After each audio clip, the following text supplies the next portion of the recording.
Você já teve um sonho tão grande que parecia impossível? Um sonho que fazia seu coração acelerar só de pensar, mas que ao mesmo tempo assustava, porque você sabia que ninguém ao seu redor conseguia enxergar o que você enxergava? José tinha esse sonho. Ele tinha 17 anos, vivia nas colinas de Canaã e carregava dentro do peito uma visão que Deus mesmo havia plantado nele. Não era ambição humana, não era arrogância juvenil. Era uma palavra divina, clara e específica, que dizia que ele seria grande, que se levantaria acima de tudo e de todos ao seu redor. Mas aqui está o que ninguém te conta quando fala da história de José. Entre o sonho e o cumprimento do sonho havia um abismo escuro, fundo e silencioso que durou 13 anos. 13 anos em que o céu pareceu fechado. 13 anos em que cada dia que passava parecia uma prova de que o sonho não passava de ilusão. 13 anos em que Deus não disse uma única palavra.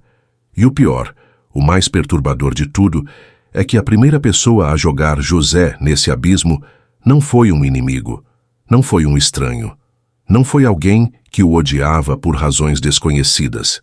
Foi a própria família. Foram os irmãos que cresceram com ele, que dividiram as mesmas refeições, que conheciam seu nome, sua voz, seu rosto. Foram eles que o despojaram de sua roupa, que o jogaram em uma cisterna vazia e que depois, com uma frieza que choca até hoje, sentaram para comer pão enquanto ele gritava lá embaixo. E então o venderam, por 20 moedas de prata. Esse é o começo de uma das histórias mais devastadoras e ao mesmo tempo mais poderosas que a Bíblia já registrou. E eu preciso que você entenda uma coisa antes de continuarmos. Essa não é uma história sobre José. Essa é uma história sobre você. Sobre cada pessoa que já foi traída por alguém que deveria protegê-la. Sobre cada sonho que foi jogado em uma cisterna pela rejeição, pela mentira, pela injustiça ou pelo silêncio de Deus em uma temporada que não fazia sentido nenhum. E o que vamos descobrir juntos ao longo desse documentário vai mudar permanentemente a forma como você enxerga cada traição, cada prisão e cada ano de espera que você já viveu ou ainda está vivendo. Porque no final da história de José, fica uma verdade que nenhum sofrimento consegue apagar. Deus nunca desperdiça uma ferida. Antes de falar da cisterna, antes de falar das correntes e do mercado de escravos, precisamos voltar a uma noite em Canaã. Uma noite comum, no meio de uma família de pastores de ovelhas, em que um jovem de 17 anos acordou com o coração acelerado e uma imagem gravada na mente que ele não conseguia ignorar. José havia sonhado, e não era qualquer sonho. Era o tipo de sonho que você sente na espinha, que carrega um peso diferente, uma clareza diferente. Na visão, ele e seus irmãos estavam amarrando feixes de trigo no campo e, de repente, o feixe de José se levantou e ficou em pé, enquanto os feixes dos irmãos se curvaram ao redor do dele e o adoraram. Alguns dias depois veio um segundo sonho. O sol, a lua e 11 estrelas se curvando diante dele. A questão que esse tópico precisa responder não é o que o sonho significava. Isso todo mundo já sabe. A questão é por que José contou. Porque existe algo na narrativa de Gênesis que ninguém para analisar com profundidade. Jacó, o pai de José, era um homem que havia lutado com Deus, que havia recebido visões, que conhecia o peso e o perigo de uma palavra profética dentro de uma família disfuncional. Jacó sabia o que inveja fazia com irmãos quando um era favorecido acima dos outros. Ele havia vivido isso na própria pele com Esaú. Ele sabia exatamente o que aconteceria se José abrisse a boca, e não disse nada para impedir. Gênesis capítulo 37, verso 11, registra que os irmãos tiveram inveja de José, mas que seu pai guardou o assunto no coração. Jacó ficou em silêncio.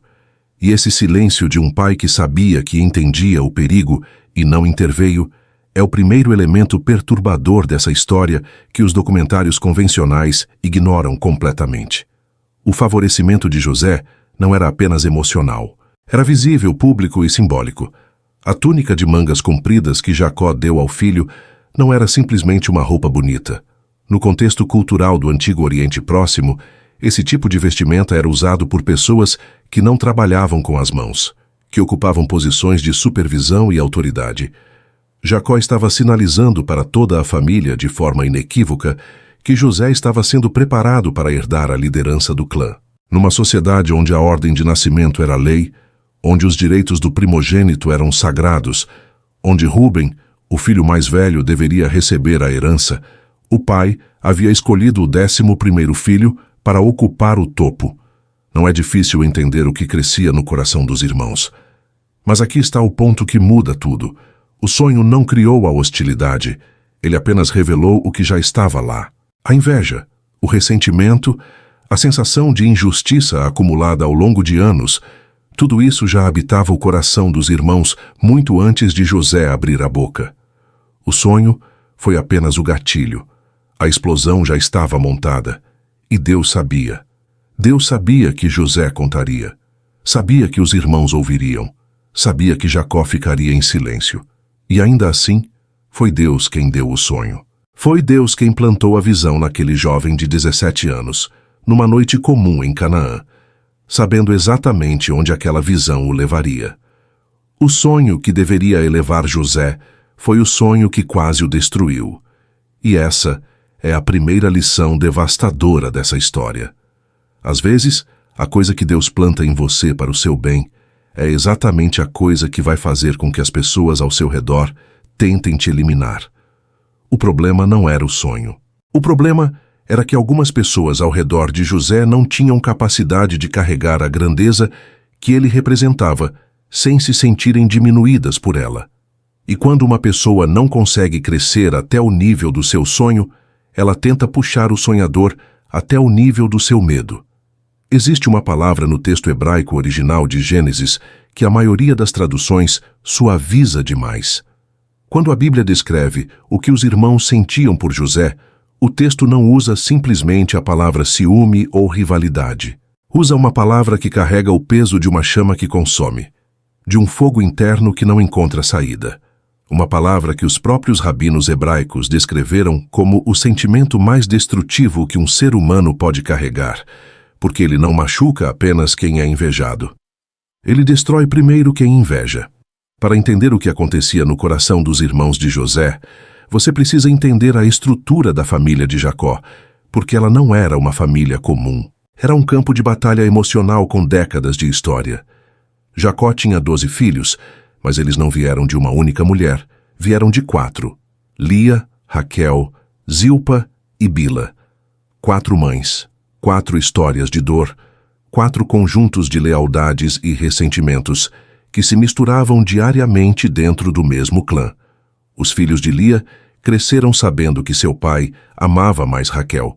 Os filhos das servas cresceram num status social inferior dentro da própria família. E José, filho de Raquel, a mulher amada, o filho da esposa favorita, cresceu no centro de toda essa tensão, sem nem ao menos perceber o campo minado em que vivia. Rúben era o primogênito e deveria ter o lugar de honra. Simeão e Levi eram os segundos e terceiros. Judá, Issacar, Zebulon, cada um deles tinha sua posição natural na hierarquia do clã. E então Jacó pegou a túnica de mangas compridas e a colocou nos ombros do 11º filho. Em uma única tarde, décadas de ordem social foram destruídas. Mas o que torna essa história tão psicologicamente densa é que a inveja dos irmãos não era apenas sobre a túnica. A túnica era o símbolo. O que realmente ardia por baixo era algo muito mais profundo. Era a pergunta que nenhum deles conseguia verbalizar, mas que todos carregavam. Por que ele e não eu? Essa pergunta é uma das mais antigas e mais devastadoras da experiência humana. Ela estava no coração de Caim quando Deus aceitou a oferta de Abel. Estava no coração de Esaú quando Jacó roubou a bênção.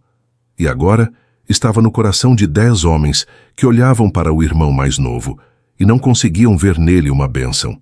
Conseguiam ver apenas a prova de que eles não eram suficientes. A inveja funciona assim. Ela pega a vitória do outro e transforma em evidência da sua própria derrota. Ela não pergunta como posso chegar onde ele chegou. Ela pergunta como posso garantir que ele não chegue. Gênesis capítulo 37, verso 4, diz que os irmãos não conseguiam falar com José em paz. A palavra hebraica usada ali é shalom, e a ausência dela significa que havia uma ruptura total, uma incapacidade de se relacionar sem que o ressentimento contaminasse cada interação. Eles não conseguiam olhar para ele sem sentir aquela chama consumindo por dentro. E então veio o sonho. E depois o segundo sonho. E cada palavra que saía da boca de José não era recebida como a inocência de um jovem compartilhando o que havia experimentado. Era recebida como uma provocação, como uma confirmação de tudo o que eles já suspeitavam, como se José estivesse esfregando na cara deles a escolha do pai. O texto sagrado é honesto sobre isso de uma forma que deveria nos desconfortar, porque os irmãos de José não eram monstros, eram homens comuns, criados num ambiente de comparação constante, numa família onde o amor do pai era distribuído de forma desigual, numa cultura onde posição e herança determinavam o valor de uma pessoa. Eles foram formados por um sistema que produzia exatamente o tipo de dor que os consumia. E isso é o que torna a história tão perturbadora e tão atual, porque a inveja que destruiu a família de Jacó não nasceu do nada. Nasceu de feridas reais, de injustiças reais, de um ambiente que nunca foi corrigido e que foi se tornando cada vez mais tóxico com o passar dos anos. O problema não era José. O problema era o que José representava para pessoas que nunca haviam sido curadas das próprias feridas. E pessoas feridas, quando chegam ao limite, não buscam cura, buscam alívio. E o alívio mais rápido para a dor da inveja é eliminar a fonte da comparação. Foi exatamente isso que aconteceu em Dotã. A maioria das pessoas que conhece a história de José passa por esse detalhe sem perceber. Quando Jacó enviou José para encontrar os irmãos, o destino original era Siquém. Gênesis capítulo 37, verso 13. É claro sobre isso. Vai ver se teus irmãos e os rebanhos estão bem e me traga notícias. Siquém era o ponto de referência. Era lá que os irmãos deveriam estar. Mas quando José chegou a Siquém, os irmãos não estavam lá. Um homem o encontrou vagando pelo campo e lhe disse que havia ouvido os irmãos dizerem que iriam para Dotã. E José foi, sozinho, sem questionar, sem hesitar.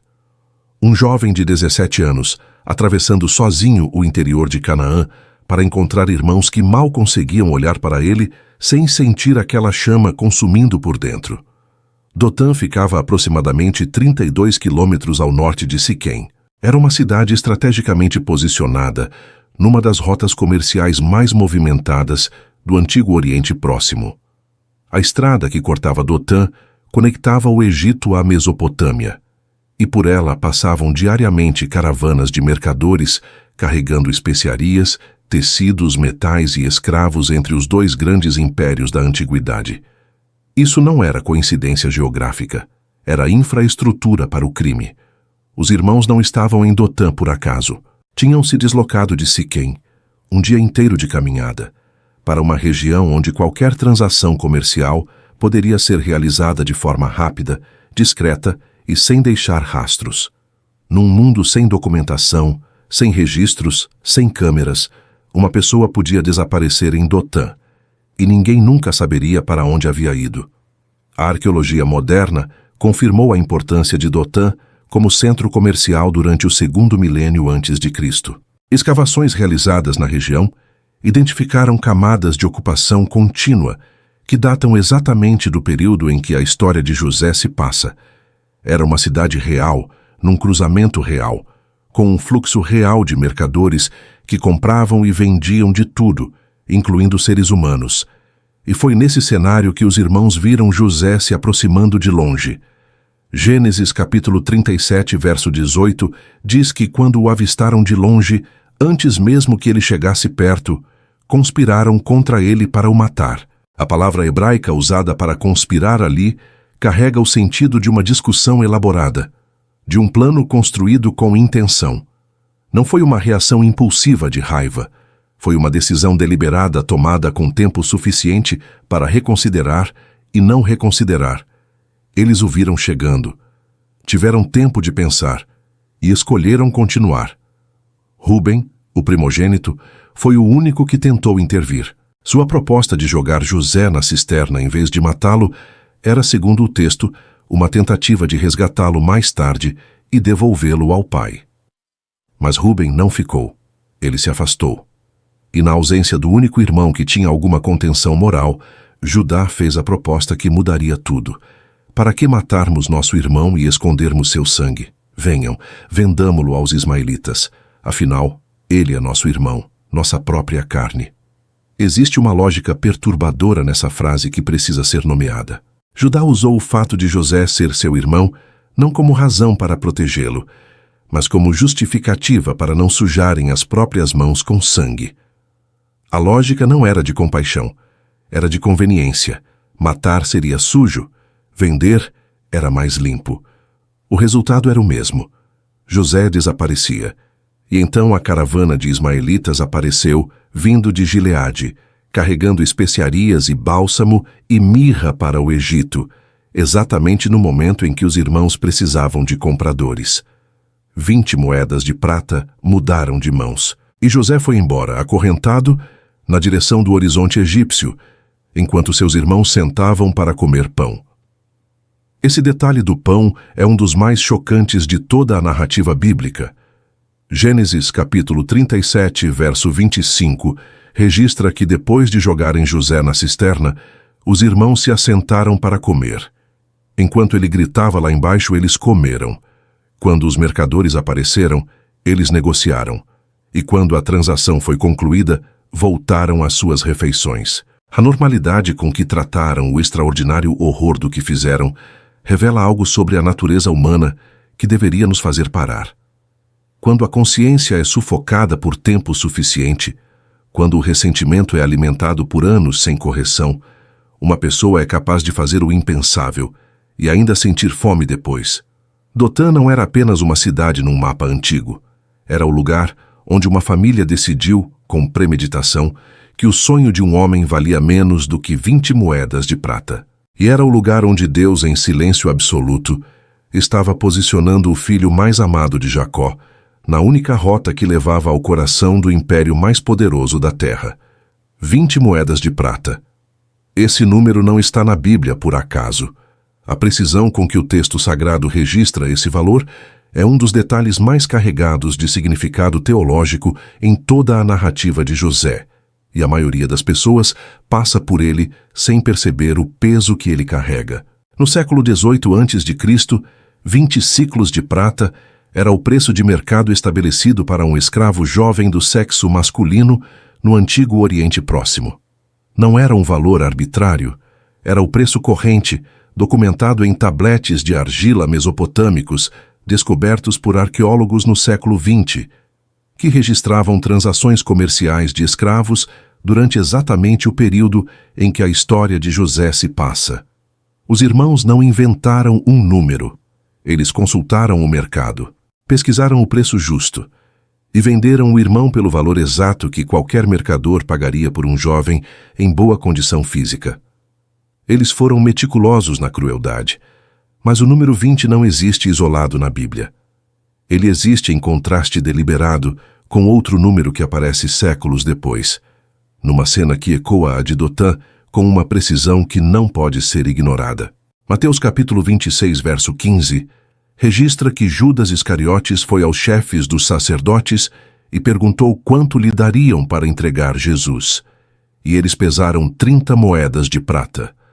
30 moedas de prata para o Filho de Deus, 20 moedas de prata para José, 10 moedas a mais para Jesus, 10 moedas que, no contexto da lei de Moisés, registrada em Êxodo capítulo 21, verso 32, era o preço de compensação por um escravo morto, como se o valor de Jesus incluísse já embutida a taxa da morte que estava por vir. Essa não é uma coincidência literária, é uma assinatura teológica. Deus estava, séculos antes de Belém, bordando na história de José o padrão completo do que aconteceria com o seu próprio filho. O amado, o rejeitado, o vendido pelos seus, o que desceu ao mais fundo antes de subir ao mais alto. José foi o rascunho. Jesus foi o original. Mas voltemos às 20 moedas e ao que elas representavam no mundo antigo, porque a dimensão econômica dessa transação revela algo sobre a mentalidade dos irmãos que vai além da crueldade óbvia.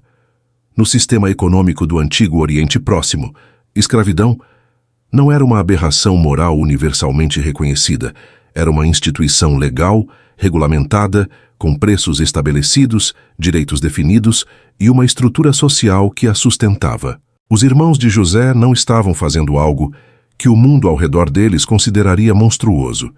Estavam realizando uma transação comercial perfeitamente legal dentro do sistema da época. E é exatamente aí que reside o horror mais sofisticado dessa cena. Eles não precisaram agir como criminosos para destruir a vida de José. Precisaram apenas agir como homens de negócios. Os ismaelitas que compraram José faziam parte de uma rede comercial que conectava Canaã ao Egito, através de rotas estabelecidas há gerações. Eles compravam mercadorias em Gileade, especiarias, bálsamo, mirra, e as revendiam no mercado egípcio com lucro. Escravos jovens e saudáveis eram uma das mercadorias mais valorizadas nessa rota, porque o Egito tinha demanda constante por mão de obra qualificada para suas casas nobres, seus estaleiros e suas construções monumentais. José não foi jogado num mercado aleatório. Foi inserido numa cadeia logística sofisticada que o levaria diretamente ao coração do poder egípcio. E aqui está o detalhe que deveria parar qualquer pessoa que esteja assistindo a esse documentário com atenção. Os irmãos venderam José para se livrar dele, para apagar o sonho, para garantir que a visão das estrelas se curvando jamais se cumprisse. Cada moeda de prata que trocou de mãos naquele dia em Dotã era, na mentalidade deles, um investimento no silenciamento definitivo de um destino que os incomodava. Mas o dinheiro que receberam para destruir o sonho de José foi o mesmo dinheiro que pagou a passagem de José para o lugar onde o sonho seria cumprido. Eles pagaram pela própria derrota sem saber. E Deus observou tudo em silêncio, enquanto 20 moedas de prata selavam o acordo mais mal calculado que aqueles 10 homens jamais fariam em suas vidas. Porque o que eles compraram com aquele silêncio foi 13 anos de culpa que os perseguiria cada vez que olhassem para o pai chorando. Cada vez que vissem a túnica ensanguentada que haviam mergulhado no sangue de um bode para enganá-lo. Cada vez que fechassem os olhos e ouvissem o eco de um grito vindo do fundo de uma cisterna em Dotã. E o que venderam por 20 moedas de prata foi o homem que um dia teria o poder de destruí-los completamente e escolheria não fazê-lo. Existe um homem nessa narrativa que aparece por poucos capítulos, diz poucas palavras e desaparece da história sem explicação. A maioria dos documentários o usa apenas como cenário, como o dono da casa onde José trabalhou e onde a esposa mentiu. Ele entra na cena, sai da cena, e ninguém para perguntar quem ele realmente era, o que ele realmente sabia, e o que a sua decisão final revela sobre a providência de Deus operando nos bastidores de uma história que parecia completamente fora de controle. Potifar merece mais do que isso. Gênesis capítulo 39, verso 1. O descreve com uma precisão que os leitores modernos frequentemente subestimam. Ele era um oficial do faraó, chefe da guarda, um egípcio. Cada palavra dessa descrição carrega peso histórico.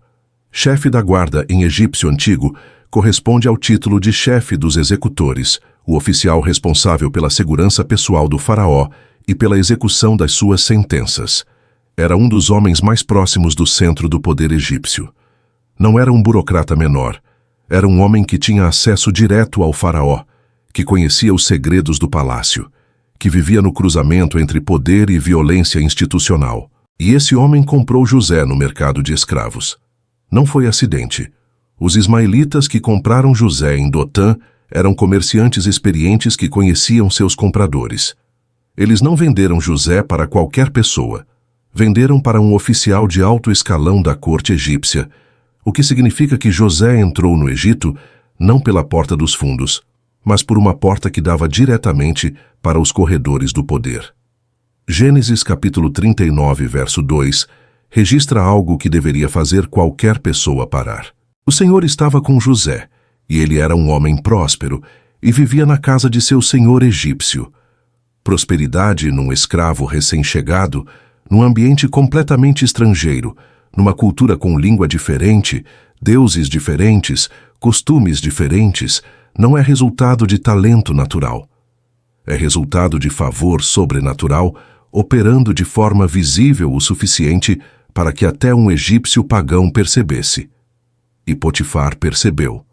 Verso 3. Seu senhor viu que o Senhor estava com ele, e que o Senhor fazia prosperar em suas mãos tudo o que ele fazia.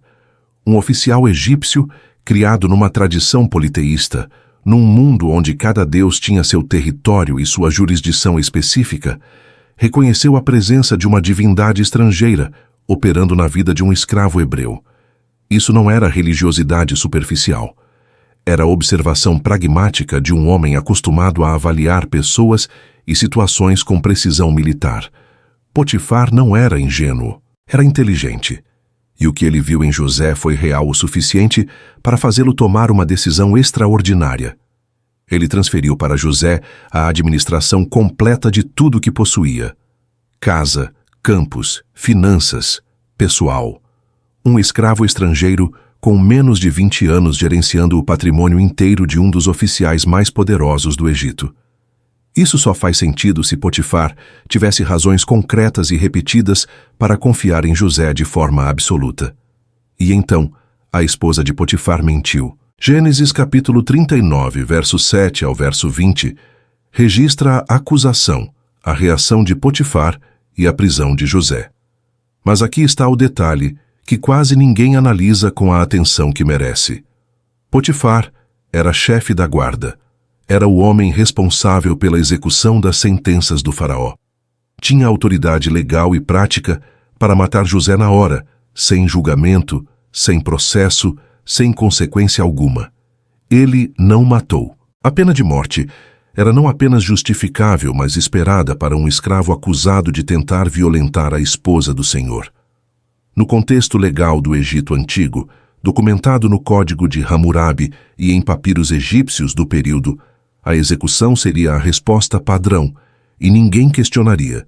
Potifar tinha o poder, tinha a autoridade, tinha a justificativa social e legal, e escolheu a prisão.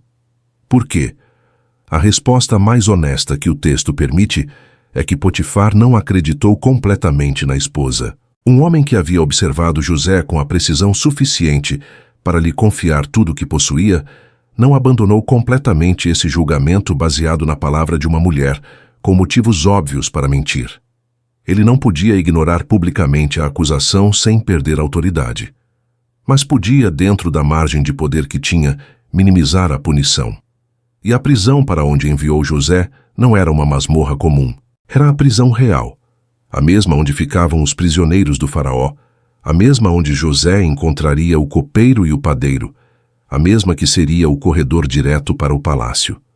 Potifar, talvez sem saber, talvez sabendo mais do que o texto registra explicitamente, colocou José exatamente onde Deus precisava que ele estivesse para o próximo capítulo da história se desenrolar. O homem que parecia ser apenas um obstáculo na história de José era, na realidade, um instrumento inconsciente nas mãos de uma providência que ele nunca chegou a compreender completamente. E isso levanta uma questão que vale carregar para o resto desse documentário. Quantas vezes na sua própria história, o que pareceu ser a mão de um inimigo foi na verdade a mão de Deus, usando alguém que não sabia que estava sendo usado? Há uma pergunta que ninguém faz em voz alta, mas que todo crente carrega em algum momento da vida. Uma pergunta que dói demais para ser verbalizada numa reunião de igreja, que parece perigosa demais para ser admitida numa conversa espiritual, mas que pulsa com uma honestidade brutal no interior de cada pessoa que já passou por uma temporada longa de sofrimento sem resposta. Onde estava Deus durante os 13 anos de silêncio de José? Não durante a venda, não durante a prisão, mas durante os anos, durante os dias que se tornaram semanas, as semanas que se tornaram meses, os meses que se tornaram anos, sem uma visão, sem uma voz, sem um anjo, sem um sinal, apenas o peso ordinário e devastador de uma vida que não fazia sentido nenhum quando colocada ao lado dos sonhos que Deus mesmo havia plantado. José tinha 17 anos quando foi vendido, Tinha 30 quando ficou diante do faraó. 13 anos.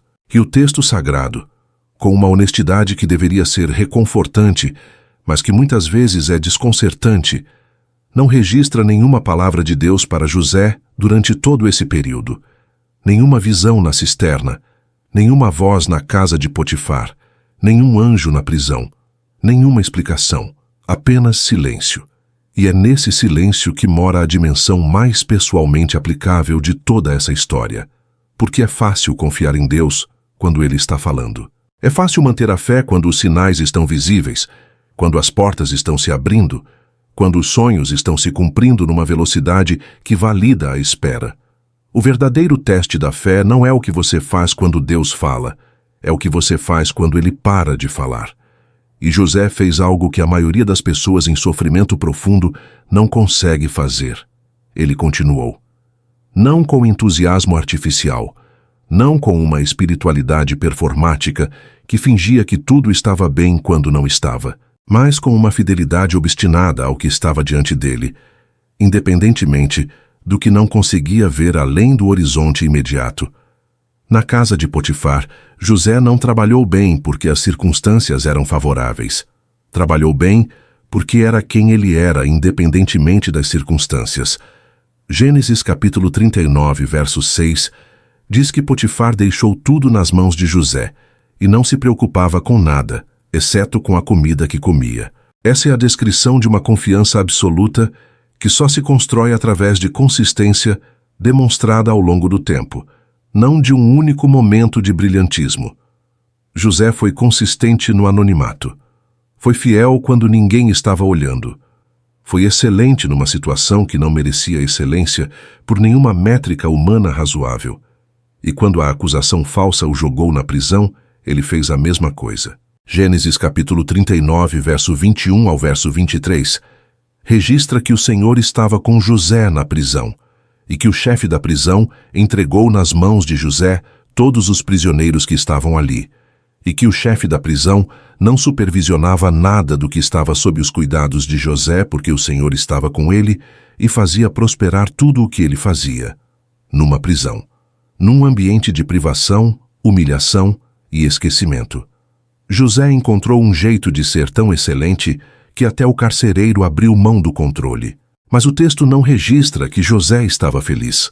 Não registra que ele havia chegado a alguma paz espiritual transcendente que o colocava acima da dor.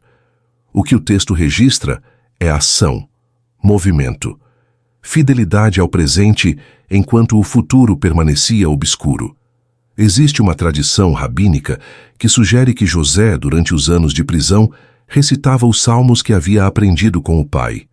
Jacó era neto de Abraão, herdeiro de uma tradição oral rica que incluía os cânticos e orações dos patriarcas.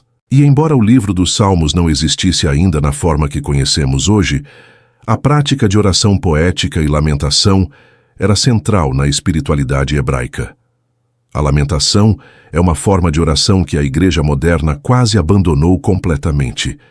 É a oração que não pede com confiança, mas que grita com honestidade, que não afirma com certeza, mas que questiona com angústia, que não louva porque sente alegria, mas que louva porque decidiu louvar mesmo sem sentir nada. José provavelmente orou assim, com os punhos cerrados às vezes, com lágrimas que não tinham resposta, com perguntas que ficavam sem eco. E Deus, em silêncio, estava construindo naquele homem algo que nenhuma prosperidade rápida poderia construir. Estava formando um caráter que seria capaz de suportar o peso do poder sem ser destruído por ele. Estava criando, através de 13 anos de invisibilidade, um líder que saberia o que é ser o menor antes de ser o maior. Porque um homem que nunca esteve no fundo não sabe o que fazer com alguém que está afundando. E José precisaria saber. Precisaria saber com precisão o que é a fome, o que é a injustiça, o que é ser esquecido, para que quando chegasse ao poder, exercesse esse poder com uma compaixão que não pode ser aprendida em nenhuma escola, apenas vivida na própria pele. O silêncio de Deus não era ausência, era formação. E a pergunta que essa temporada da vida de José coloca para cada pessoa que está num período de silêncio divino não é: Deus me abandonou? A pergunta é: o que estou fazendo com o que tenho enquanto espero pelo que não veio ainda? José não esperou parado. Esperou em movimento, e essa distinção mudou tudo. Existe um detalhe técnico no texto hebraico de Gênesis que a maioria das traduções modernas passa por cima de uma forma que empobrece profundamente a compreensão dessa parte da história. Quando a Bíblia descreve o lugar onde José foi encarcerado, depois da acusação da esposa de Potifar, ela usa uma palavra específica que não significa simplesmente prisão. A palavra hebraica é sohar. Sohar não é a palavra genérica para cárcere ou calabouço.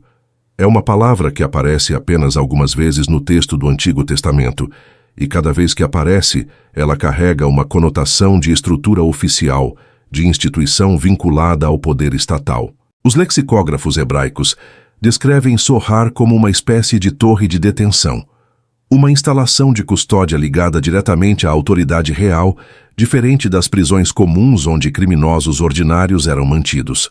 Em outras palavras, José não foi jogado num buraco escuro com ladrões e assassinos. Foi colocado numa instalação de detenção real, vinculada ao aparato administrativo do faraó, onde eram mantidos prisioneiros que tinham alguma conexão com a corte egípcia. E isso muda completamente a leitura dessa parte da história. A egiptologia moderna reconstruiu com considerável precisão o sistema prisional do Egito Antigo durante o período do Império Médio, que corresponde aproximadamente à época em que José viveu. Os registros administrativos egípcios, preservados em papiros que sobreviveram milênios no clima árido do deserto, mostram que existiam diferentes categorias de detenção no sistema egípcio. Havia as prisões de trabalho forçado, onde criminosos comuns cumpriam sentenças através de labor físico em minas e canteiros de obras. Havia as prisões de espera, onde pessoas aguardavam julgamento. E havia as instalações de custódia real, onde eram mantidos oficiais do governo, membros de casas nobres e pessoas cujas situações tinham implicações políticas.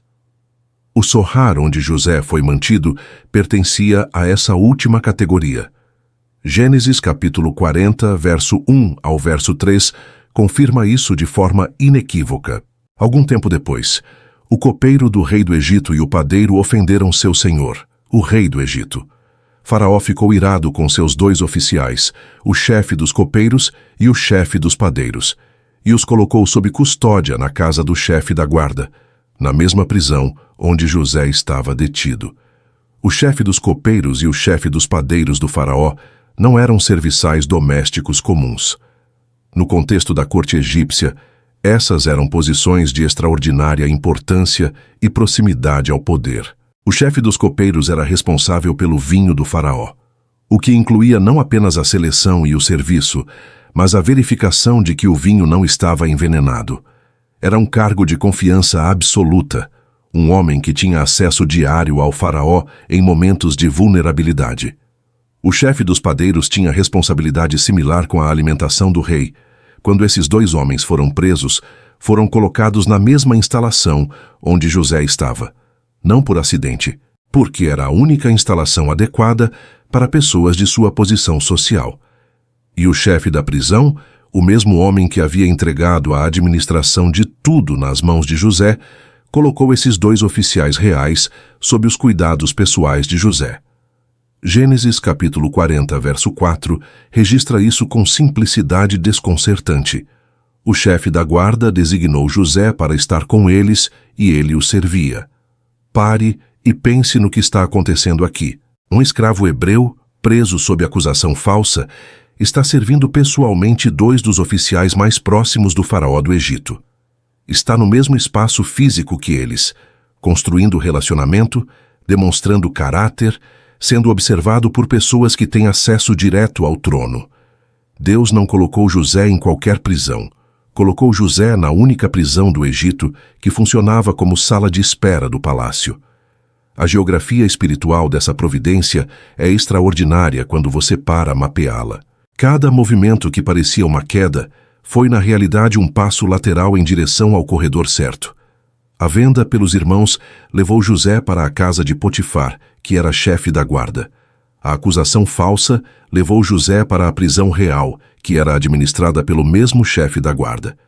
E a prisão real era o lugar onde os oficiais do faraó ficavam quando caíam em desgraça. José não estava afundando, estava sendo posicionado. Mas aqui está a dimensão humana que precisamos honrar antes de fechar esse tópico. José não sabia de nada disso. Ele não tinha um mapa da providência divina que lhe mostrava onde cada passo doloroso estava levando. Ele estava numa prisão. Independentemente de qual prisão, com quais pessoas, com quais possibilidades futuras, ele estava encarcerado por um crime que não havia cometido, longe de casa, sem família, sem defesa, sem previsão de quando ou se algum dia sairia de lá. E o texto não registra uma única palavra de reclamação.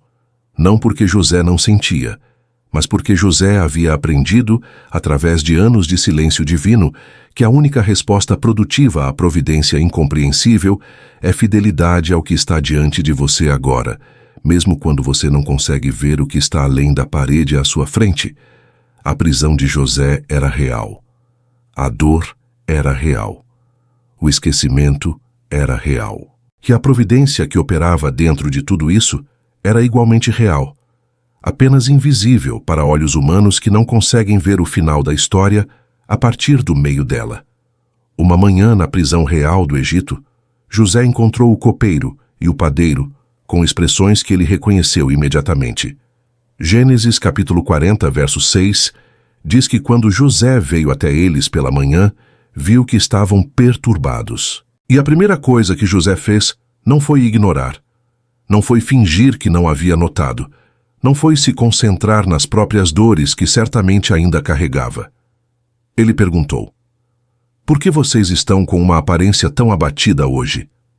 Essa pergunta simples, feita por um homem que tinha razões mais do que suficientes para estar completamente absorvido pelo próprio sofrimento, revela algo sobre o caráter de José que vai muito além da narrativa superficial de um sonhador que interpretava visões. Revela um homem que, mesmo no fundo da sua própria cisterna emocional, ainda tinha capacidade de enxergar a dor dos outros e agir a partir dessa percepção. Os dois oficiais responderam que haviam sonhado e que não havia ninguém para interpretar seus sonhos. E aqui a história se torna teologicamente explosiva. O Egito Antigo era a civilização mais obcecada com sonhos que a história registra. Não é exagero dizer que os sonhos ocupavam no mundo egípcio uma posição equivalente à que os oráculos ocupavam na Grécia Antiga. Existia uma classe profissional inteira dedicada exclusivamente à interpretação de sonhos, os chamados sonhadores sagrados, sacerdotes treinados nos templos de Heliópolis e Mênfis, que estudavam anos para dominar os sistemas de interpretação onírica egípcia. Havia manuais completos de interpretação de sonhos. Papiros como o papiro Chester Beatty III, datado aproximadamente do século XII a.C., que catalogava centenas de símbolos oníricos com seus significados correspondentes. O Egito tinha um sistema inteiro para isso. Um sistema sofisticado, institucionalizado e profundamente integrado à religiosidade estatal. E José, um escravo hebreu sem treinamento nos templos egípcios, sem acesso aos papiros sagrados, sem credenciais em nenhuma das instituições que o Egito reconhecia como legítimas para esse tipo de trabalho, disse algo que soou como uma declaração de guerra contra todo esse sistema. Gênesis capítulo 40, verso 8. Não pertencem as interpretações a Deus? Contem-me os sonhos. Numa única frase, José desmantelou a pretensão inteira da indústria de interpretação de sonhos do Egito. Não são os sacerdotes que interpretam, não são os manuais, não é o conhecimento acumulado de gerações de especialistas. É Deus, um único Deus, o Deus de Abraão, de Isaque e de Jacó, um Deus que o Egito não conhecia, não reconhecia e não incluía em nenhum dos seus panteões. Um escravo preso acabou de desafiar a autoridade espiritual do império mais poderoso da terra. O copeiro contou seu sonho. Uma videira com 3 ramos que brotou, floresceu e produziu uvas, que o copeiro espremeu na taça do faraó e colocou na mão dele. José interpretou: Os 3 ramos são 3 dias. Em 3 dias, o faraó levantará a sua cabeça e te restituirá ao teu cargo, e tu porás a taça do faraó na sua mão, como fazias antes quando eras seu copeiro. Boa notícia. Vida. Restauração. O padeiro ouviu a interpretação favorável e imediatamente contou o seu sonho. 3 cestos brancos na cabeça, o de cima cheio de produtos assados para o faraó, e pássaros comendo do cesto de cima. José interpretou sem hesitar. Os 3 cestos são 3 dias.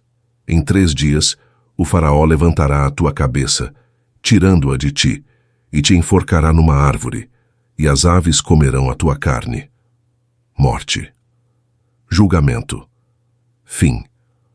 O mesmo intérprete. O mesmo período de 3 dias. Destinos completamente opostos.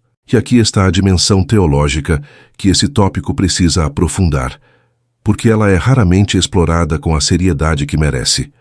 A pergunta que a cena dos 2 sonhos coloca não é como José sabia interpretar. A pergunta é o que ela revela sobre a natureza de Deus e sobre a forma como ele opera na história humana. José não escolheu qual interpretação dar, não suavizou a mensagem do padeiro para poupar seus sentimentos, não distorceu a mensagem do copeiro para parecer mais simpático.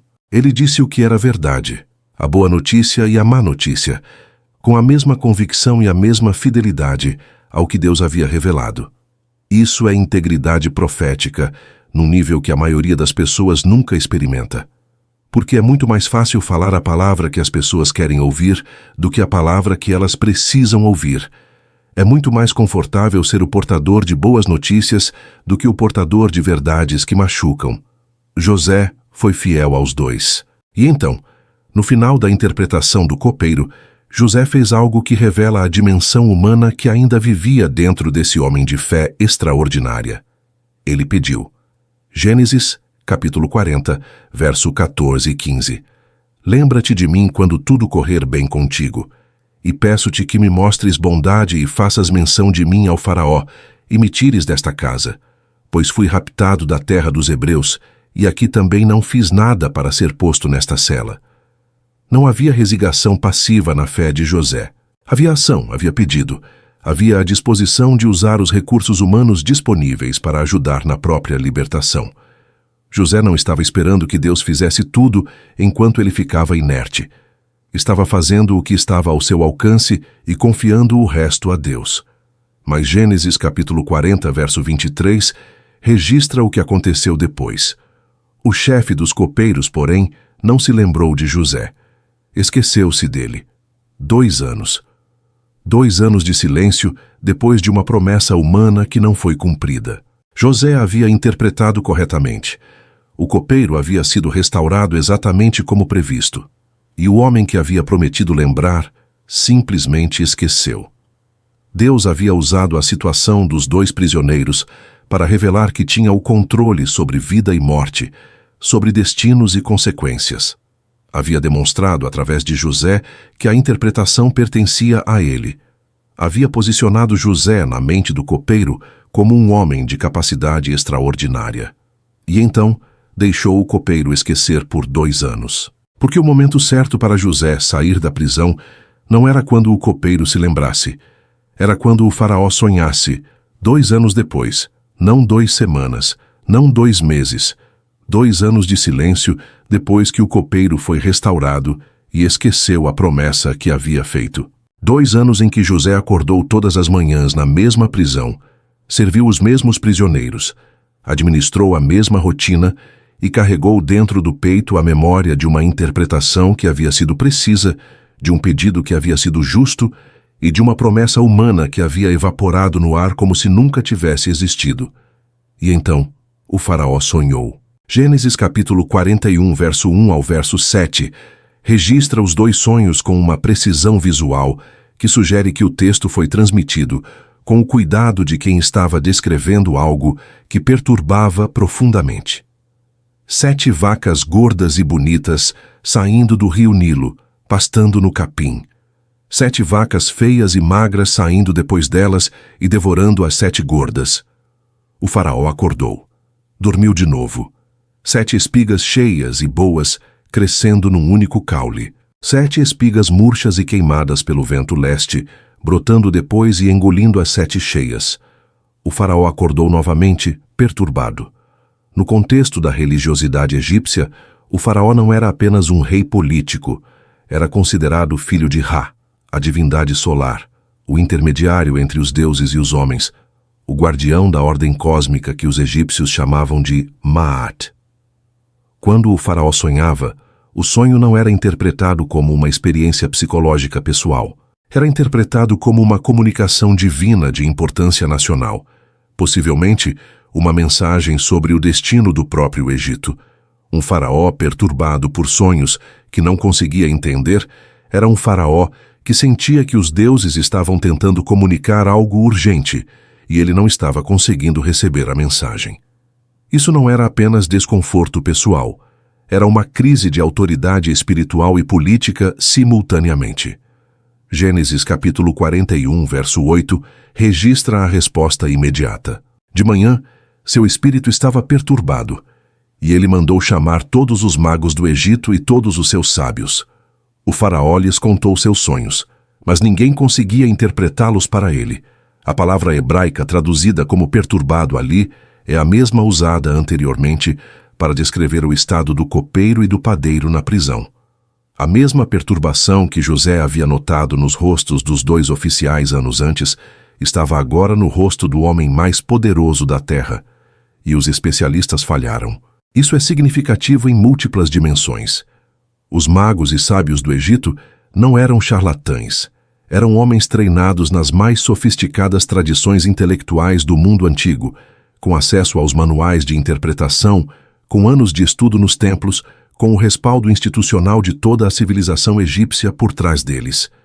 E não conseguiram, não porque fossem incompetentes, mas porque a mensagem não vinha dos deuses egípcios. Vinha do Deus de um escravo hebreu numa prisão, e esse Deus havia reservado a interpretação para o único homem no Egito que havia demonstrado, 2 anos antes, que as interpretações pertenciam a ele.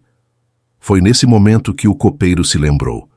Gênesis capítulo 41, verso 9 ao verso 13. O chefe dos copeiros falou ao faraó: Hoje me lembro dos meus pecados. O faraó estava irado com seus servos e me pôs sob custódia na casa do chefe da guarda, a mim e ao chefe dos padeiros. Tivemos um sonho na mesma noite, eu e ele, e cada um sonhou um sonho com seu próprio significado. Havia conosco um jovem hebreu, servo do chefe da guarda, e contamos nossos sonhos a ele, e ele os interpretou para nós, dando a cada um a interpretação do seu sonho. E aconteceu que, conforme ele interpretou para nós, assim foi. Eu fui restituído ao meu cargo e o outro foi enforcado. O copeiro não esqueceu por 2 anos porque era cruel ou ingrato. Esqueceu porque Deus havia fechado sua memória até o momento exato em que a lembrança seria útil. No momento em que o faraó precisava de um intérprete e os especialistas haviam falhado, a memória do copeiro foi aberta como uma porta que havia estado trancada por 2 anos esperando a hora certa. O timing de Deus não é tardio, é cirúrgico. E então aconteceu algo que resume em uma única cena toda a trajetória de José desde Dotã até aquele momento. Gênesis, capítulo 41, verso 14. O faraó mandou chamar José, e eles o tiraram apressadamente da prisão. Ele se barbeou, trocou de roupa e foi até o faraó. Ele se barbeou, trocou de roupa. Num momento em que qualquer pessoa poderia ter corrido para o palácio exatamente como estava, desesperada para sair da prisão o mais rapidamente possível, José parou, preparou-se, apresentou-se com dignidade para um encontro que havia esperado 13 anos para ter. A preparação na prisão antecedeu a apresentação no palácio. E esse detalhe aparentemente pequeno revela o estado interior de um homem que não havia sido quebrado pelos anos de espera, havia sido formado por eles. O faraó disse a José que havia sonhado e que ninguém conseguia interpretar, e que havia ouvido dizer que José ouvia um sonho e o interpretava. José respondeu com uma frase que é um dos momentos mais teologicamente carregados de todo o livro de Gênesis. Não estou em condições de fazê-lo, mas Deus dará ao faraó uma resposta favorável. Não eu, Deus. Um homem que havia passado 13 anos sem ouvir a voz de Deus, sem receber uma visão, sem um anjo, sem um sinal, estava diante do trono do homem mais poderoso da terra e ainda assim tinha a convicção absoluta de que Deus falaria. Não como uma performance religiosa para impressionar o faraó, como a expressão honesta de uma certeza que 13 anos de silêncio não haviam conseguido destruir. José interpretou os 2 sonhos com uma clareza e uma completude que deixou o faraó e toda a sua corte em silêncio. 7 anos de abundância, seguidos de 7 anos de fome tão severa que a abundância anterior seria completamente esquecida. E foi além da interpretação. Sem ser solicitado, sem ter autoridade para fazer sugestões políticas ao governante do Egito, José apresentou um plano completo de gestão de crise. Nomear um homem sábio e entendido.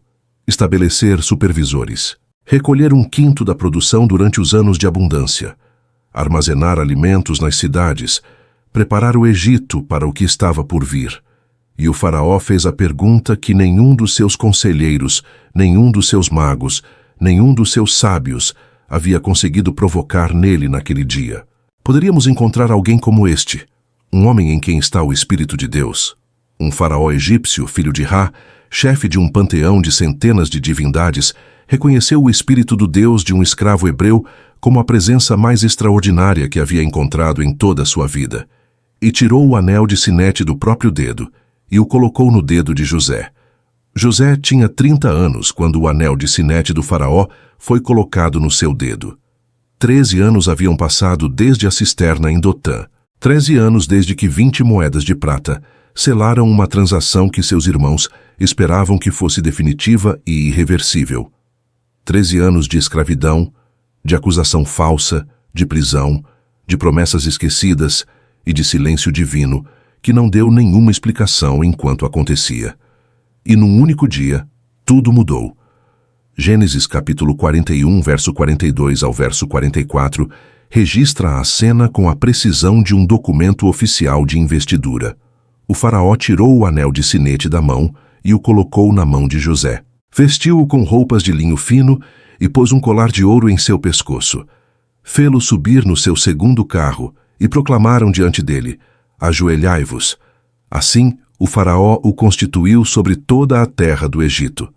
Disse ainda o faraó a José: eu sou o faraó, mas sem a tua ordem ninguém levantará a mão ou pé em toda a terra do Egito.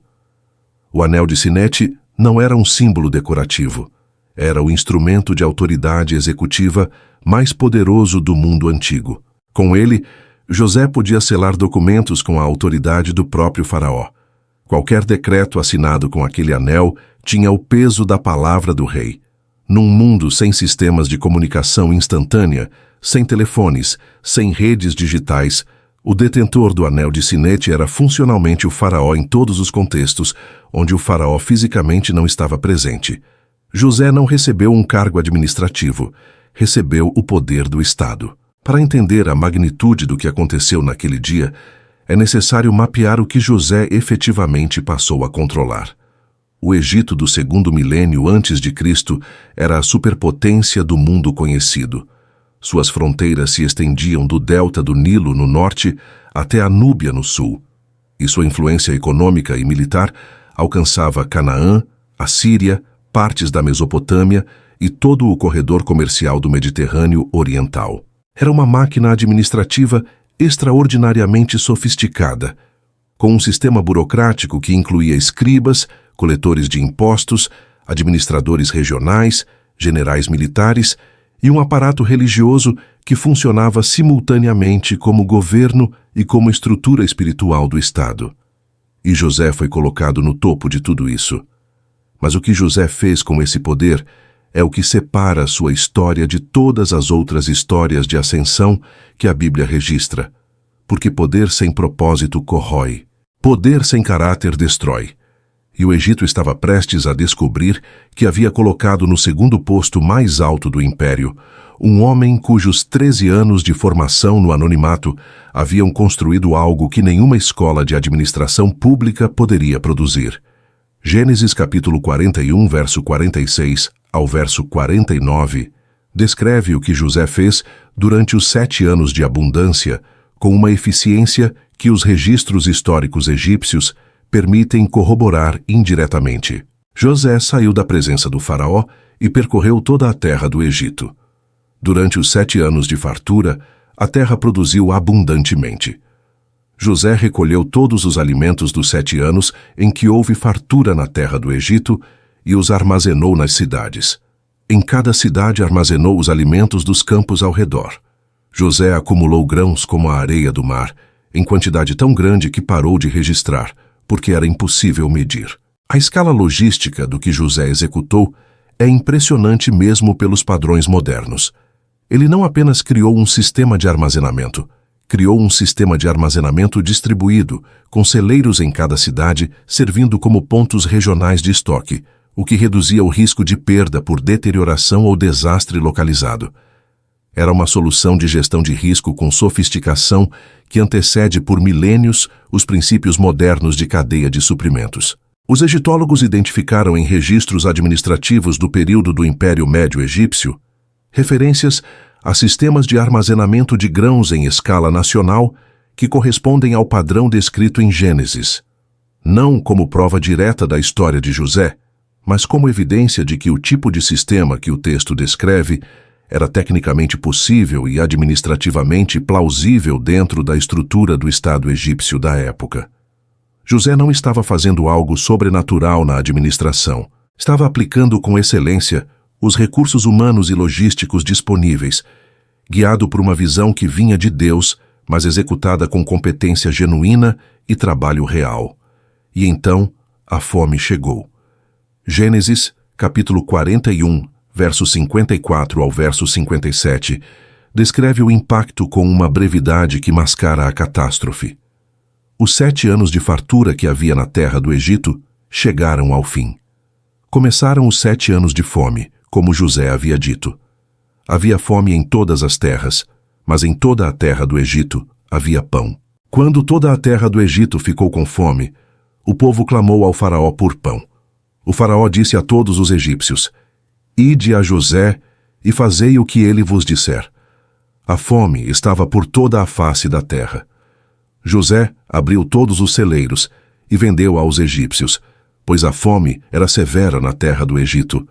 E toda a terra veio ao Egito comprar de José, porque a fome era severa em toda a terra. Toda a terra, toda a face da terra. Não apenas o Egito, não apenas a região imediata. A fome era global o suficiente para que povos de nações distantes fizessem a jornada até o Egito para comprar alimentos de um homem que 13 anos antes havia sido vendido como escravo por 20 moedas de prata.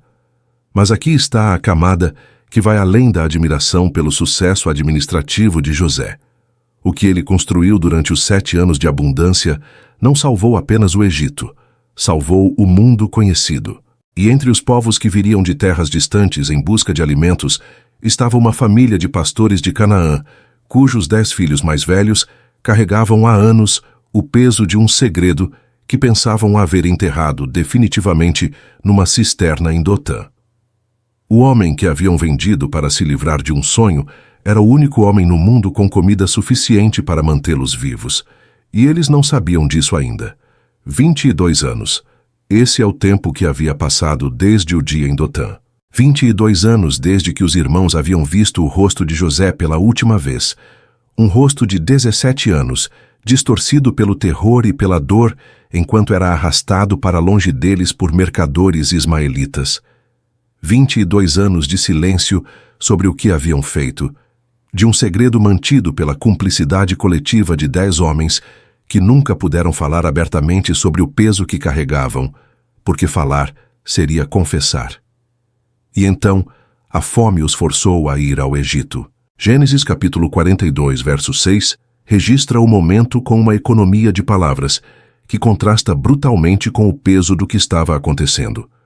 José era o governador da terra e era ele quem vendia a todos os povos da terra. Quando os irmãos de José chegaram, prostraram-se diante dele com o rosto em terra. Com o rosto em terra. a posição de prostração mais completa que a cultura do Antigo Oriente Próximo conhecia, a posição reservada para reis, para divindades, para autoridades de poder absoluto. Os mesmos homens que haviam arrancado a túnica dos ombros de um jovem de 17 anos e o haviam jogado numa cisterna, estavam agora com o rosto no chão diante do homem que haviam descartado. O sonho dos feixes de trigo se curvando havia se cumprido com uma precisão que transcendia qualquer possibilidade de coincidência, e José os reconheceu imediatamente. Gênesis capítulo 42, verso 7, diz que José reconheceu seus irmãos, mas eles não o reconheceram. E essa assimetria de reconhecimento é um dos elementos mais psicologicamente ricos de toda a narrativa. José os conheceu instantaneamente. Reconheceu os rostos que haviam mudado com os anos, mas que ainda carregavam os traços familiares que ele havia memorizado na infância. Reconheceu as vozes, os gestos, a forma como se moviam. Eles não o reconheceram porque o José que haviam vendido era um menino de 17 anos, em roupas de Canaã. O homem diante deles era um governador egípcio de 39 anos, vestido com linho fino, com o colar de ouro do faraó no pescoço, falando egípcio através de um intérprete, sentado no segundo trono do império mais poderoso da terra. A transformação era completa demais para permitir o reconhecimento, e José não disse nada, não revelou quem era, agiu como estranho com eles e lhes falou duramente. Gênesis capítulo 42, verso 9, registra o que passou pela mente de José naquele momento. Ele se lembrou dos sonhos que havia sonhado sobre eles. Não foi raiva, não foi sede de vingança, foi memória.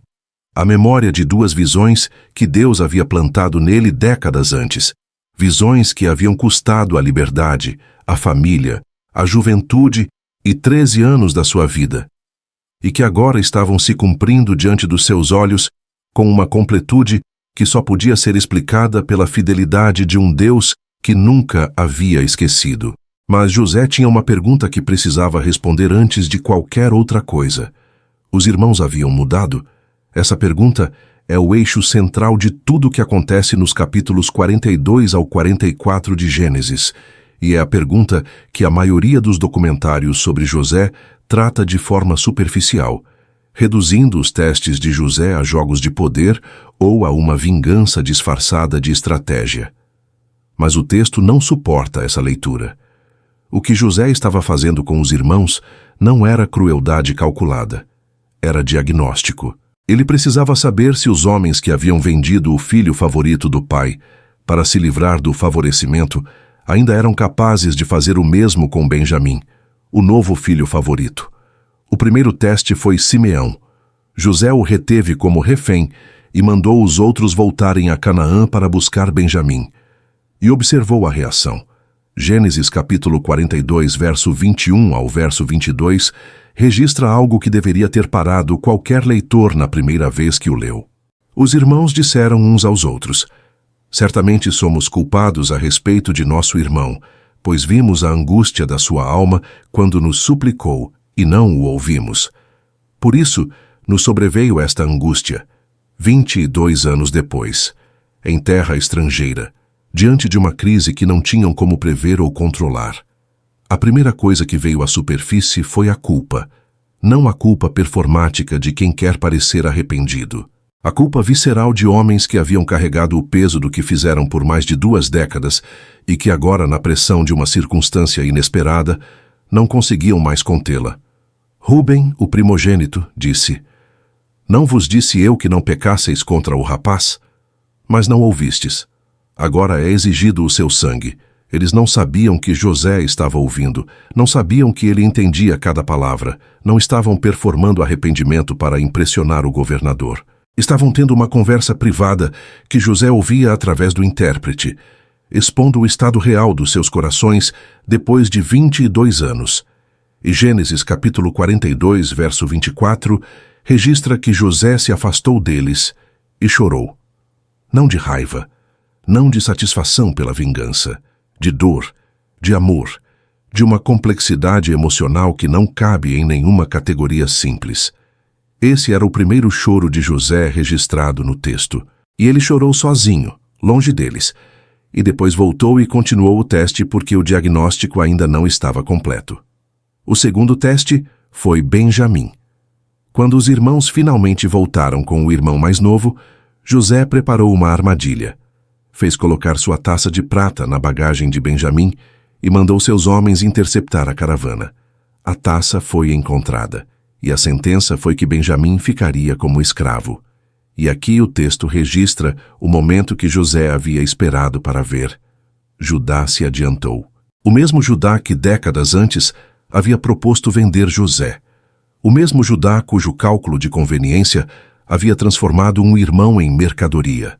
Esse Judá se colocou diante do governador mais poderoso que havia encontrado na vida e disse palavras que representam uma das maiores transformações de caráter registradas em toda a Escritura. Gênesis capítulo 44, verso 33 e 34. Agora, peço-te que fiques com teu servo no lugar do rapaz, como escravo de meu senhor, e que o rapaz volte com seus irmãos. Pois como voltarei ao meu pai se o rapaz não estiver comigo? Não posso ver a miséria que sobreviria a meu pai. O homem que havia calculado que era mais conveniente vender José do que sujarem as mãos com sangue, estava agora oferecendo a própria liberdade para proteger o filho favorito do pai. A transformação era real, o diagnóstico estava completo, e José não conseguiu mais se controlar. Existe um personagem nessa narrativa que aparece tarde e fala pouco, e cujo papel na história é frequentemente reduzido ao de um coadjuvante passivo, alguém que é disputado pelos outros, mas que nunca toma iniciativa própria, nunca pronuncia palavras decisivas, nunca age de forma independente no texto. A maioria dos documentários o trata exatamente assim, como cenário, como objeto de proteção, como o irmão mais novo que precisa ser salvo. Mas Benjamim não era cenário. Era o teste mais preciso que Deus poderia ter desenhado para revelar se o coração dos irmãos havia realmente mudado. Para entender por que Benjamim ocupava essa posição única na dinâmica familiar, é necessário voltar à estrutura emocional da família de Jacó depois do desaparecimento de José. Quando os irmãos voltaram com a túnica ensanguentada e apresentaram ao pai a evidência fabricada de que José havia sido devorado por uma fera, Jacó entrou num luto que o texto descreve como inconsolável. Gênesis capítulo 37, verso 35, registra que todos os seus filhos e todas as suas filhas se levantaram para consolá-lo, mas ele recusou ser consolado e disse: Descerei ao sepulcro de luto pelo meu filho. Assim, seu pai o pranteou. Jacó nunca se recuperou completamente. E nesse vácuo emocional criado pela perda de José, Benjamim, o único filho sobrevivente de Raquel, a mulher amada, passou a ocupar o lugar que José havia ocupado. Tornou-se o filho da proteção excessiva, o filho que Jacó não deixava sair de perto, o filho sobre quem havia depositado o peso de um amor que ainda carregava a cicatriz da perda anterior. Quando a fome forçou os irmãos a voltarem ao Egito, e o governador exigiu que trouxessem o irmão mais novo, Jacó resistiu com uma intensidade que revela a profundidade da sua ferida. Gênesis capítulo 42, verso 38. Meu filho não descerá convosco, pois seu irmão está morto, e só ele me resta. Se lhe acontecer algum mal na jornada que fareis, fareis descer meus cabelos brancos com tristeza ao sepulcro. Jacó não estava sendo irracional. Estava sendo um pai que havia perdido um filho e que havia aprendido, da forma mais dolorosa possível, que o mundo não protegia aqueles que ele amava. Benjamim era o último fragmento de Raquel que ainda vivia. Perdê-lo seria perder tudo o que restava de uma história de amor que havia definido toda a sua vida adulta. E os irmãos sabiam disso.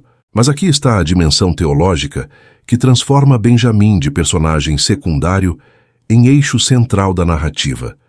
Benjamim era filho de Raquel, irmão completo de José, o único que compartilhava com José não apenas o pai, mas também a mãe.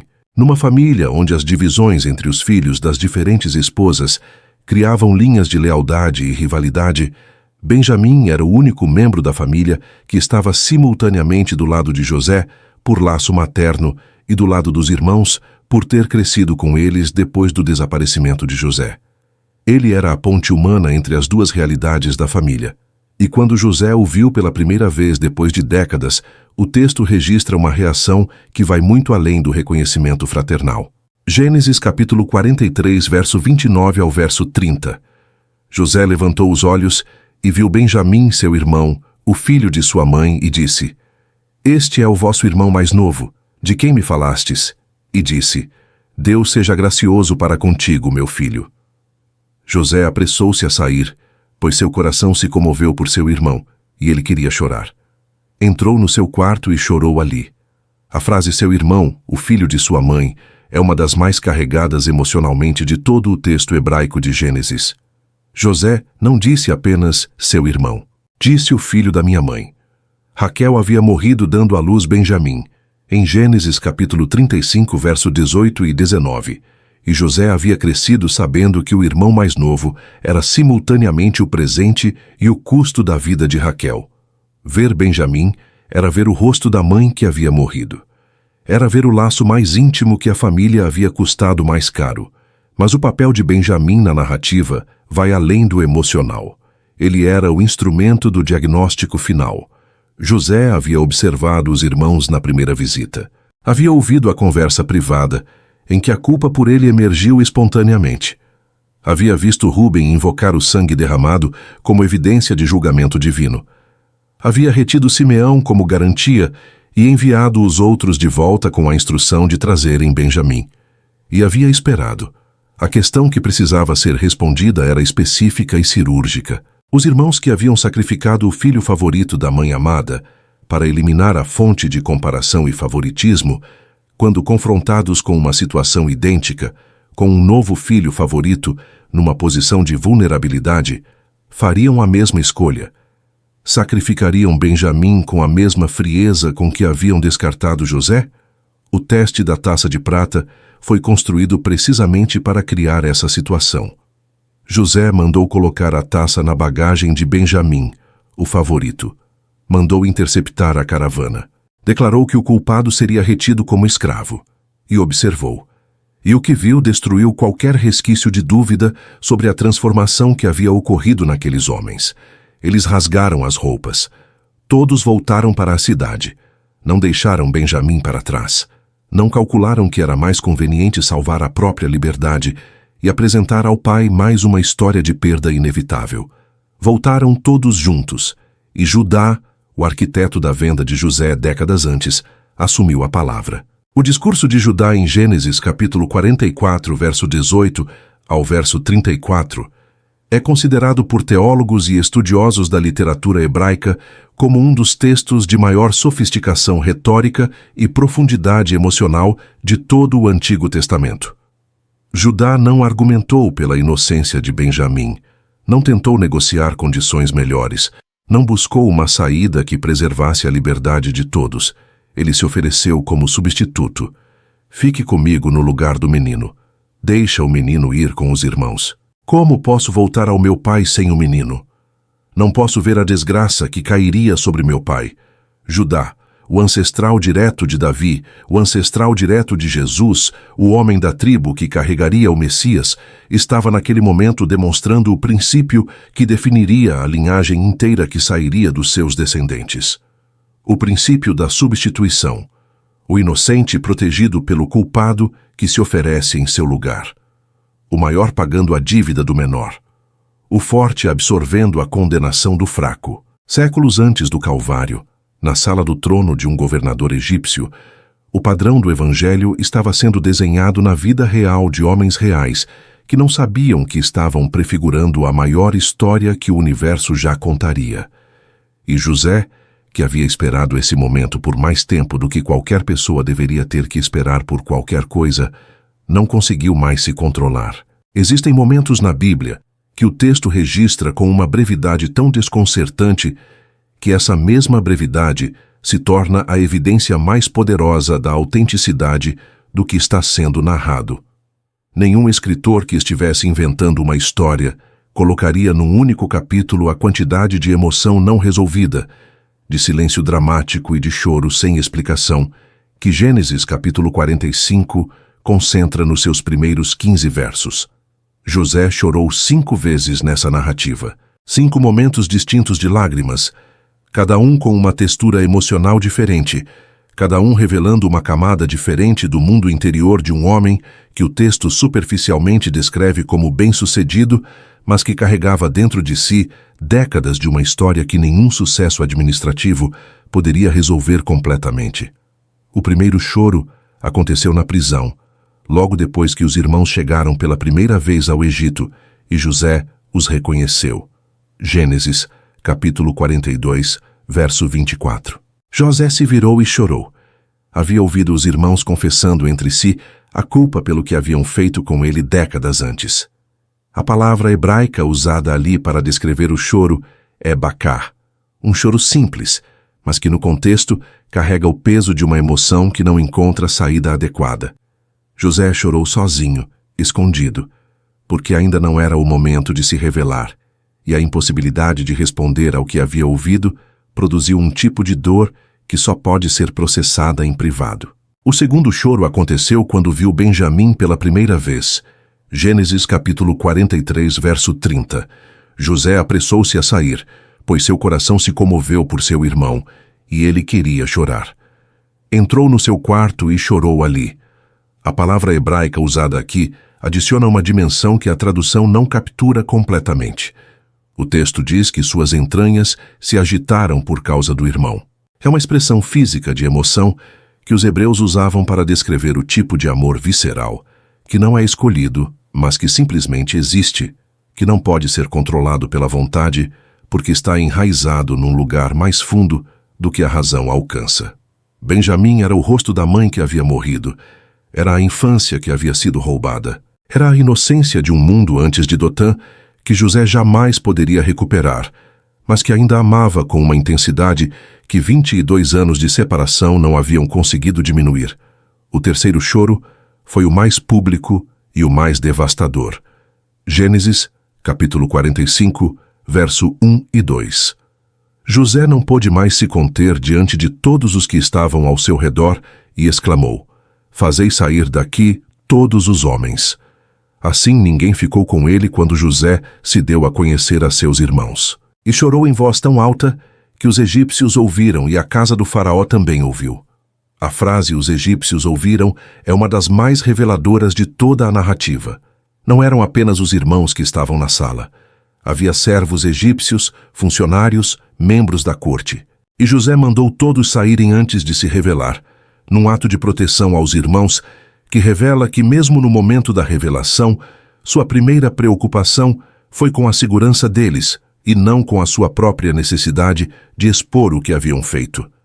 Mas o choro foi tão intenso, tão fisicamente incontrolável, que atravessou as paredes e chegou aos ouvidos de quem estava do lado de fora. O texto hebraico usa aqui a expressão Natan et kolo, que significa literalmente deu sua voz, soltou sua voz. Era o tipo de choro que os hebreus associavam ao luto público, ao grito de quem perdeu algo que não pode ser recuperado.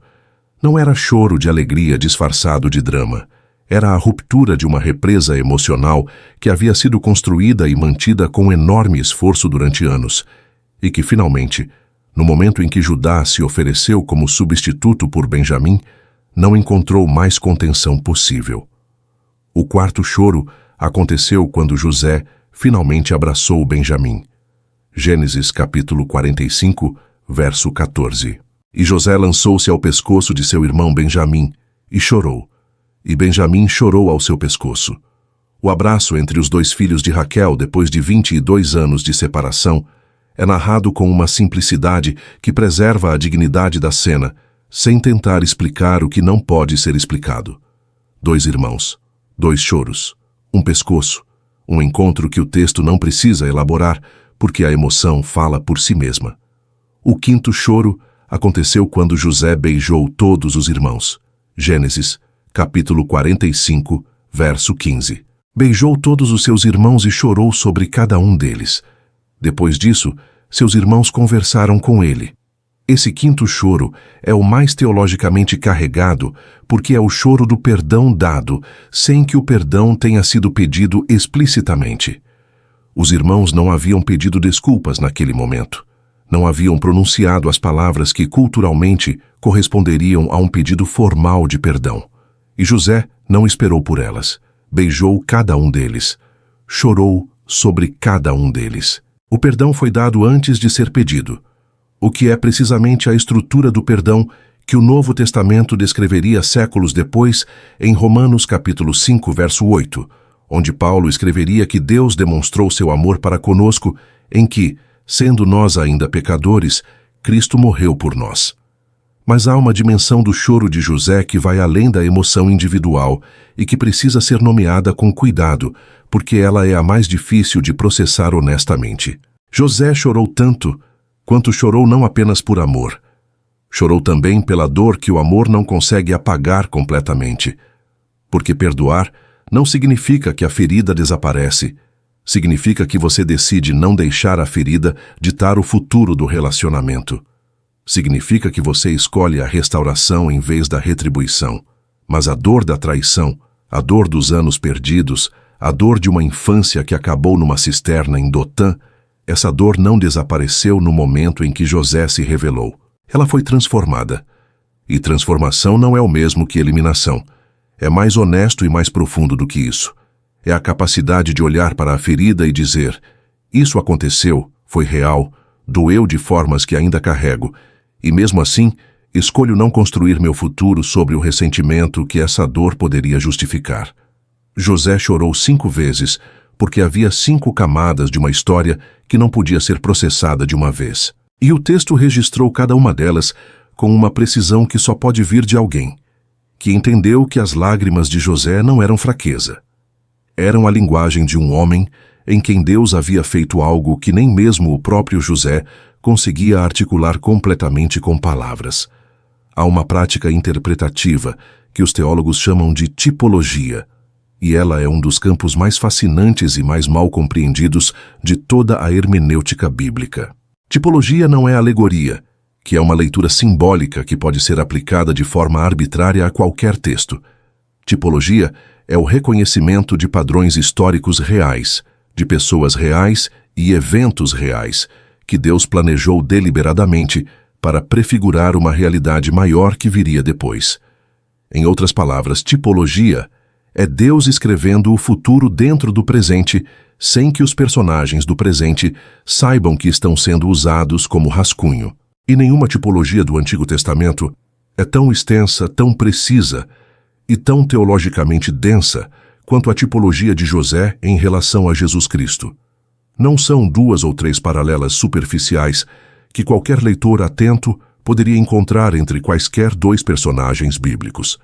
São mais de 20 correspondências específicas, sequenciais e estruturalmente coerentes que seguem a mesma linha narrativa em 2 histórias separadas por aproximadamente 1700 anos. José era o filho amado do Pai. Jesus é o filho amado do Pai. Mateus capítulo 3, verso 17, registra a voz do céu na hora do batismo de Jesus dizendo: "Este é o meu filho amado, em quem me agrado." A mesma estrutura de amor paterno que define a posição de José na família de Jacó define a posição de Jesus na Trindade. José foi enviado pelo Pai para encontrar os irmãos. Jesus foi enviado pelo Pai para encontrar os seus. João, capítulo 3, verso 16 e 17. Porque Deus amou o mundo de tal maneira que deu o seu Filho unigênito. Deus não enviou o seu Filho ao mundo para condenar o mundo, mas para que o mundo fosse salvo por meio dele. O padrão é idêntico, o Pai que envia o Filho amado em direção àqueles que precisam dele. José foi rejeitado pelos próprios irmãos. Jesus veio para os seus e os seus não o receberam. João capítulo 1, verso 11. A rejeição de José pelos irmãos de sangue é o espelho exato da rejeição de Jesus pelo próprio povo que havia sido preparado por séculos para reconhecê-lo. José foi despojado da sua túnica. Jesus foi despojado das suas vestes. Mateus capítulo 27, verso 35. Os soldados repartiram entre si as suas vestes, lançando sorte sobre elas. A túnica de mangas compridas era o símbolo da posição de José, da identidade que o pai havia declarado sobre ele. As vestes de Jesus eram o último símbolo de dignidade humana que lhe restava antes da crucificação. Os dois foram despojados pelos mesmos agentes, os que não reconheciam o valor do que tinham nas mãos. José foi jogado numa cisterna vazia, sem água. Jesus foi colocado num túmulo.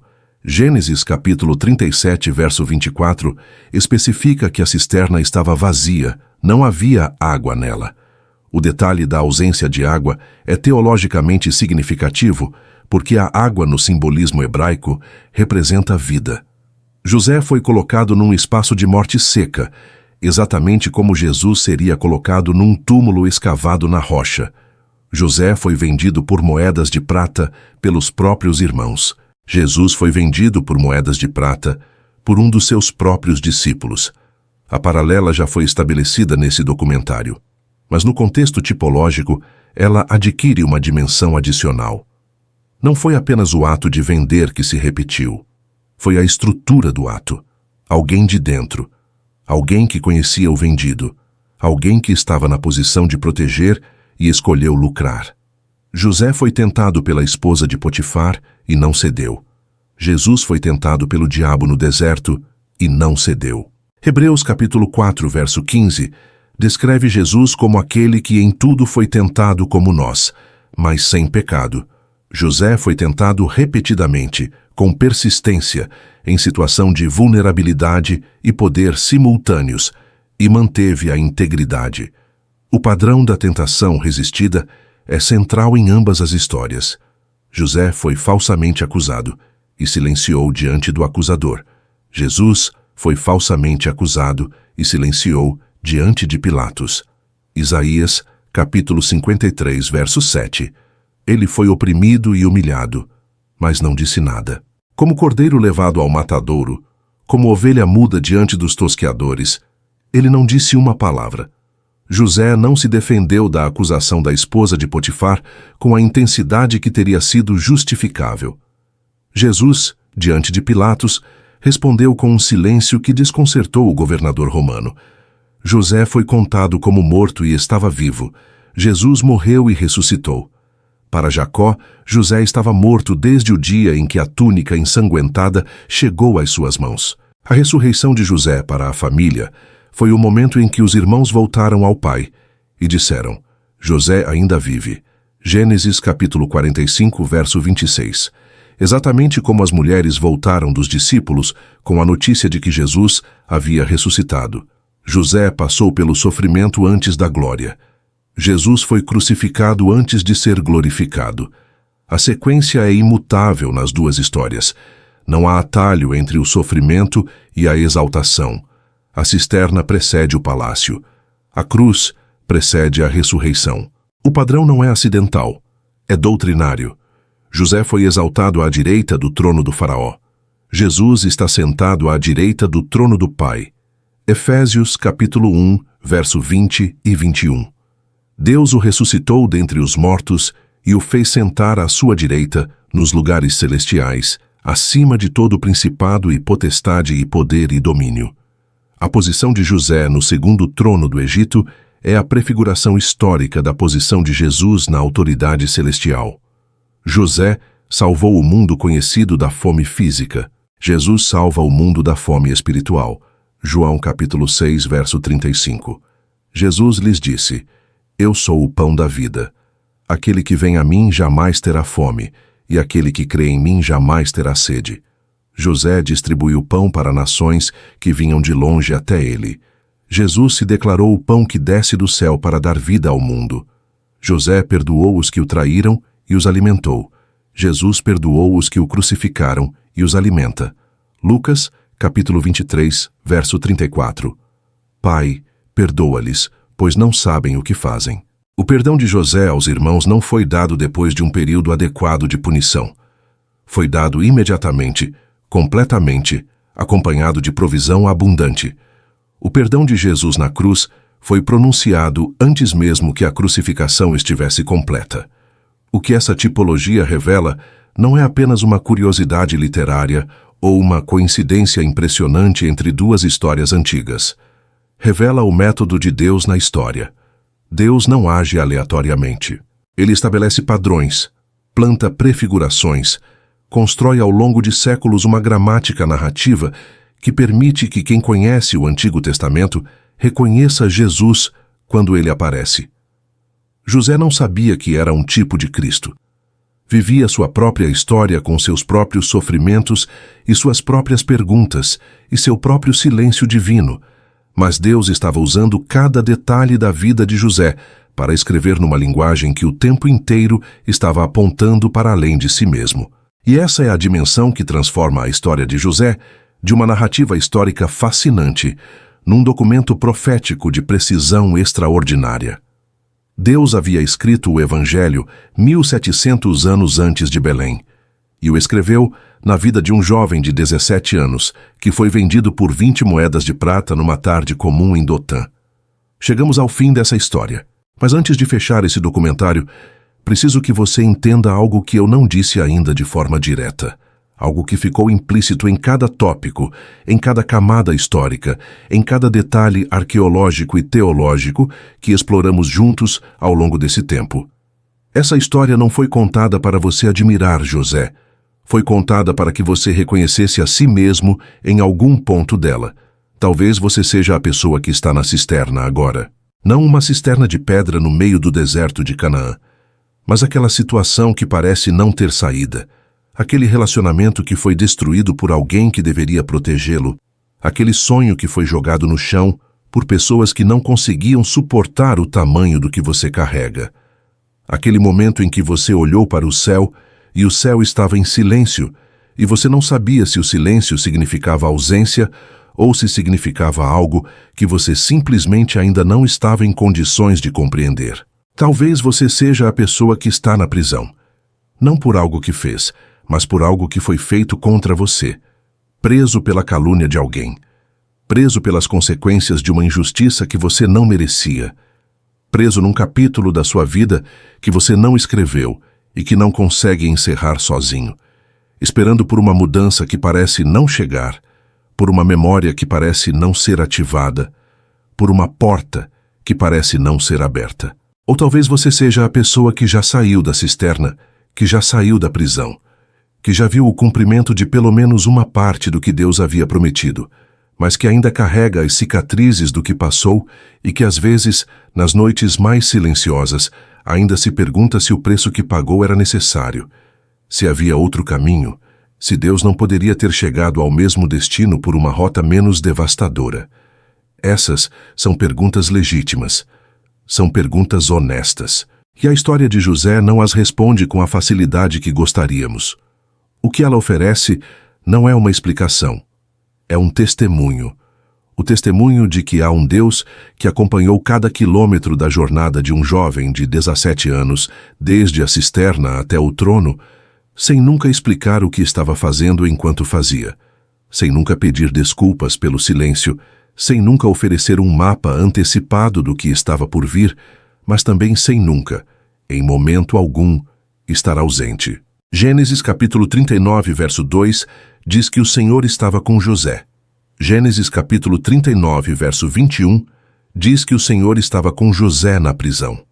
A mesma frase, o mesmo Deus. A mesma presença que não mudou de acordo com as circunstâncias, que não aumentou quando as coisas melhoraram, nem diminuiu quando as coisas pioraram, que estava com José na casa de Potifar, e estava com José no Sorar, e estava com José em cada manhã anônima, que passou servindo prisioneiros, que não sabiam que estavam sendo servidos pelo homem que um dia alimentaria o mundo.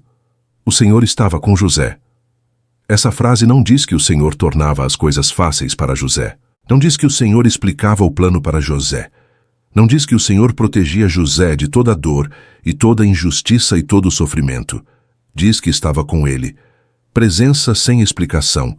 Companhia sem mapa. Um Deus que não removeu a cisterna, mas desceu nela. Que não destruiu a prisão, mas entrou nela. Que não acelerou o tempo, mas redimiu cada dia dentro dele. E a pergunta que essa história força cada pessoa que a ouve a responder não é teológica, nem histórica, nem arqueológica. É pessoal. Se Deus estava com José na cisterna, onde você acredita que ele está na sua? Essa não é uma pergunta retórica projetada para produzir uma resposta confortável. É uma pergunta que exige honestidade sobre o que você realmente acredita quando a vida não está cooperando com a fé que você declara ter. É uma pergunta que separa a fé, que funciona apenas nas circunstâncias favoráveis, da fé que sustenta, quando não há absolutamente nenhuma evidência visível de que alguém está cuidando do que está acontecendo com você. José não teve evidências visíveis por 13 anos.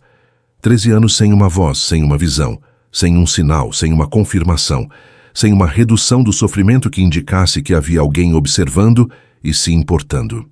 13 anos em que a única coisa que o texto registra é que o Senhor estava com ele, e que a evidência dessa presença não era espiritual e dramática, mas prática e consistente. As coisas que José administrava prosperavam. As pessoas que José servia confiavam nele. O caráter que José havia construído numa família disfuncional sobrevivia intacto a cada ambiente hostil que tentava destruí-lo. A presença de Deus não apareceu como visão, apareceu como fruto.